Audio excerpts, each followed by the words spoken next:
Hey Onision, so I heard you like being cucked. So, in case you don't know who Onision is, he's basically what happens when you combine a Pokemon hentai fetish, a spare chromosome, and 20-something years of sexual repression. Okay, I don't know he has a Pokemon hentai fetish. He just kind of looks like it. He recently made a video about feminism, which you guys were sending me non-stop to respond to, so let's just get into it. If you are an anti-feminist, you might want to click away from this video, because you are about to get fucking decimated. Try me, Herbie. Feminism is the advocacy of women's rights on the grounds of political, social, and economic equality to men. Congratulations, you read a dictionary definition. I can do that too.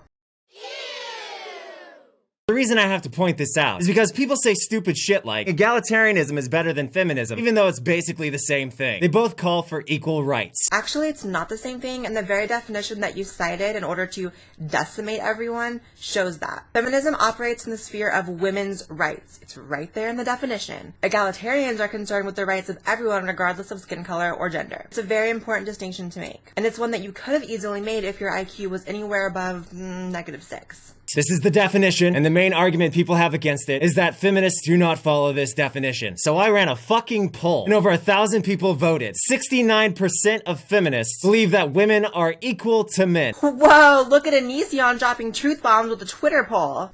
Much science, very truth. And you know, Onision, it's really interesting you're making this argument. I mean, do you remember when you said this? Personally, I've always felt that women are superior to men. That lack of self-awareness, man. Tragic.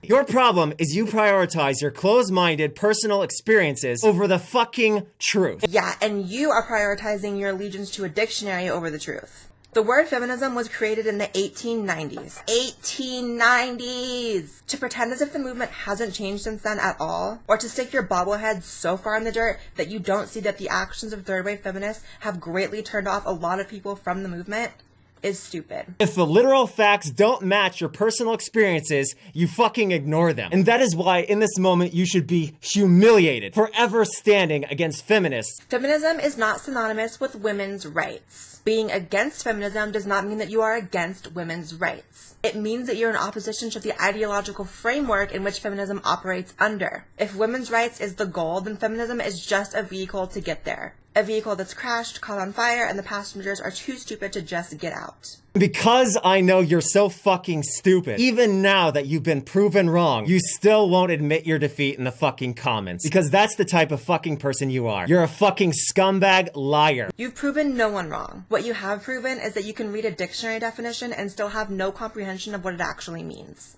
Kind of like an ape could do. Also, I really need you to pop a Xanax.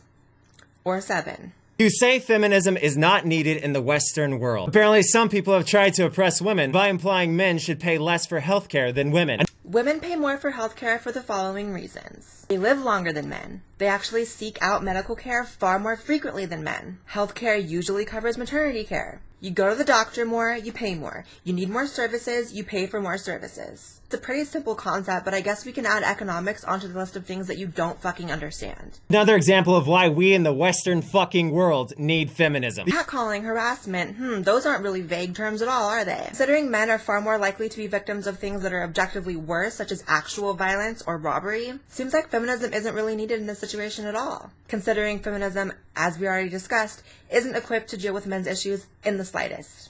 The U.S. women's soccer team gets paid disgustingly less than the U.S. male soccer team. Oh my god, I hate this one. It's because soccer is televised entertainment like any other television program. People watch men's soccer far more frequently. That means they have better ratings and they can actually afford to pay their players more. That's why the actors on a huge TV show like The Walking Dead would get paid far more than an obscure, not well-rated TV show.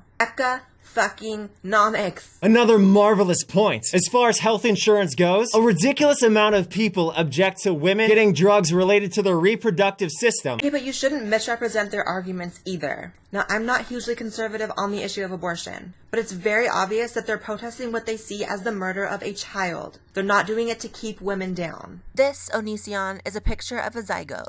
It will eventually become a human being. On the other hand, here's a picture of you in your earliest stage of development. In this country, we allow rapists to sue for custody. Okay, and it's also perfectly legal for a woman to do the same thing to a man. And my guess is that if feminism comes to fix this issue, it'll purely focus on women as the victims and men as the perpetrators. Because that's what it always does. And thus the pendulum never stays fucking put. And as you may know, the majority of rapes are committed by men against women. You just cited a WordPress page that says that 1 in 6 men are rapists. Why? It's not a good video. Although I am glad that you have YouTube as an outlet because you definitely seem like someone who'd be shooting up a school otherwise. In our Western society, if a man sleeps around with women, he is far better treated than when a woman sleeps around with many men. You know for a fact this is fucking true. Okay, and men get called dogs, fuckboys, man whores, womanizers. It goes both ways. In fact, there are very few things to do with gender that don't actually go both ways. You know that tradition in our society where a man is expected to ask the father for permission or his blessing to marry his fucking daughter? And then the other tradition where the father has to walk the daughter down the aisle and hand his daughter off to the man she's going to marry? You don't ask the mom for permission. Why? Why is it portrayed as if the father owns his fucking daughter? This is why we need fucking feminism in the modern world. It's tradition, who cares? The only tangible legal disadvantages that stem from marriage are those that occur in the instances of divorce, all of which affect men disproportionately. Where's feminism? The most popular religions in the United States have specific texts blatantly oppressing women. It specifically states rape. So if a guy rapes a girl, she's forced to marry him. This is the book the majority of Americans in the Western world support, and this is why we fucking need feminism in the Western world. Okay, but that doesn't really matter, does it? Because women aren't forced to marry their rapists here, are they? You tried really hard with that one, but... I've proven that the majority of feminists believe in equality, despite your obvious dumbass saying they don't, and I've also provided many examples of why we still need fucking feminism in the Western world. No, sweetheart, the only thing that you've proven is that you're a hypocrite. Personally, I've always felt that women are superior to men. Women are equal to men. And you're also an edgelord that takes screenshots off Tumblr to decimate people on the internet. Fuck off.